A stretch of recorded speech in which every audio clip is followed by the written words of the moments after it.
Hello audience, नमस्कार। दैनिक भास्कर अभिव्यक्ति में आपका स्वागत है। नेरिया पूनम पांडे के पब्लिसिटी स्टंट ने एक गंभीर विषय को झूठ के दायरे में ला दिया है। कैंसर इंटरनेट पर मजाक का विषय नहीं है। एक लेखिका हैं बरखदत, फाउंडिंग एडिटर मोजो स्टोरी। इनके अपने विचार हैं।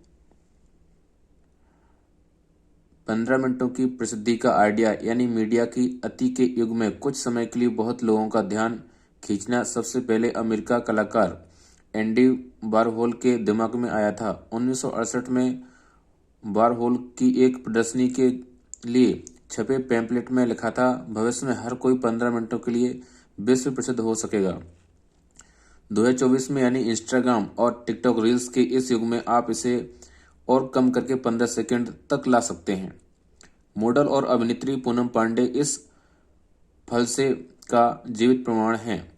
अब तक पूनम पांडे को 2011 में भारत के विश्व कप जीतने पर सार्वजनिक रूप से निर्वासन होने की कसम खाने के लिए सबसे ज्यादा याद किया जाता था।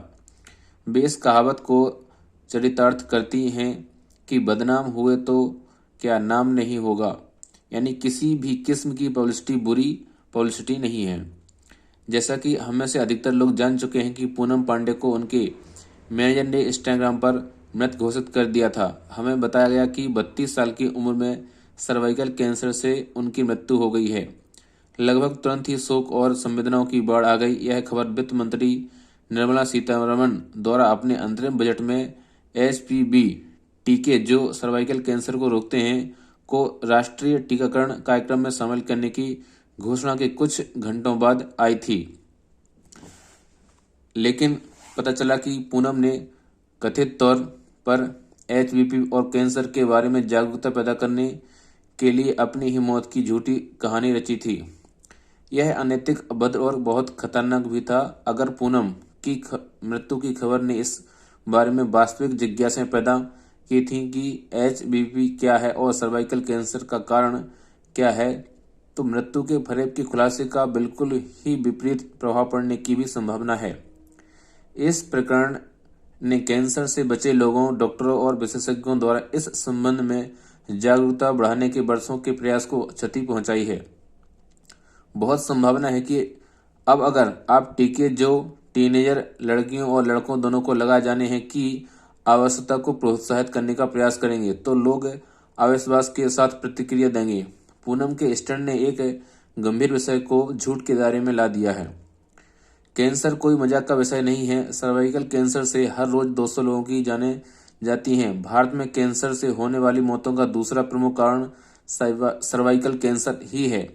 2022 में एशिया में सर्वाइकल कैंसर के सबसे अधिक मामले भारत में ही दर्ज किए गए थे और इस महत्वपूर्ण बात, सर्वाइकल कैंसर शायद एकमात्र ऐसा कैंसर है जिसे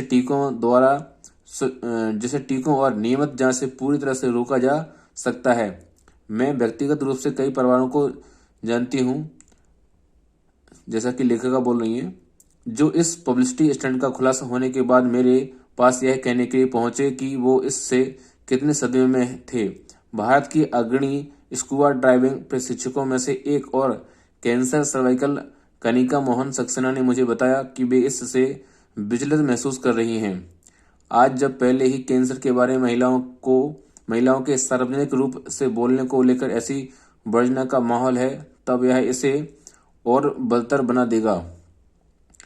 अग्रणी ऑन्कोलॉजिस्ट डॉक्टर डोडल मोंडल ने कहा कि पूनम ने जो किया उसका वर्णन करने के लिए मेरे पास केवल 3 शब्द हैं: विकृत, अरुचिकर और अपमानजनक। मोंडल ने आगे कहा कि यह केवल कैंसर से बचे लोगों के लिए ही अपमानजनक नहीं था, बल्कि स्वयं मृत्यु की घटना का अनादर था। पूनम पांडे और जिस एजेंसी ने उन्हें ऐसा करने के लिए कहा, दोनों ने इसके लिए माफी मांग ली है।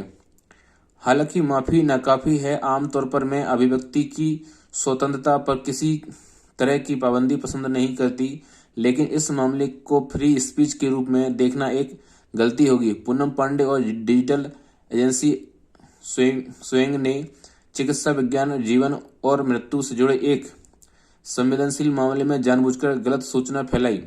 जो आपराधिक कृत्य है, लेकिन इससे पहले सोशल मीडिया प्लेटफॉर्मों इंस्टाग्राम, फेसबुक और एक्स, पूर्व में ट्विटर को उन्हें स्थायी रूप से नहीं तो कम से कम 1 साल के लिए अपने नेटवर्क से हटा देना चाहिए। आखिर ये सोशल मीडिया कंपनियां फर्जी खबरों से निपटने के लिए करोड़ों रुपए खर्च करती हैं और इसके प्रसार को रोकने के लिए वे कमर कसने का दावा करती हैं। यह उनके लिए अपनी कथनी को करनी में बदलने का एक अवसर है। यदि यह मामला फेक न्यूज की श्रेणी में नहीं आता तो और क्या आएगा? यह लिखते हुए मुझे दुख हो रहा है। मेरा मानना है कि आमतौर पर महिलाओं को हमेशा पुरुषों की तुलना में अधिक कठोरता से जज किया जाता है। उन्हें मोरल पुलिसिंग के चश्मे से परखा जाता है या उन्हें उनकी महत्वाकांक्षाओं के आधार पर तोला जाता है।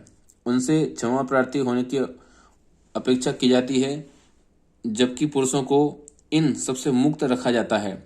इस स्टैंड से पहले तक मैंने अपनी शर्तों पर जीने के पूनम के अधिकार को भले बचाव किया हो, लेकिन इस अनैतिक कृत्य से उन्होंने न केवल कैंसर जागरूकता को चोट पहुंचाई है, बल्कि खुलकर जीने की चाहत रखने वाली महिलाओं के पक्ष को भी कमजोर कर दिया है। अपना कैरिकेचर बनाकर उन्होंने हमारा भी कैरिकेचर बना दिया है। ये लेखिका के अपने विचार हैं। धन्यवाद।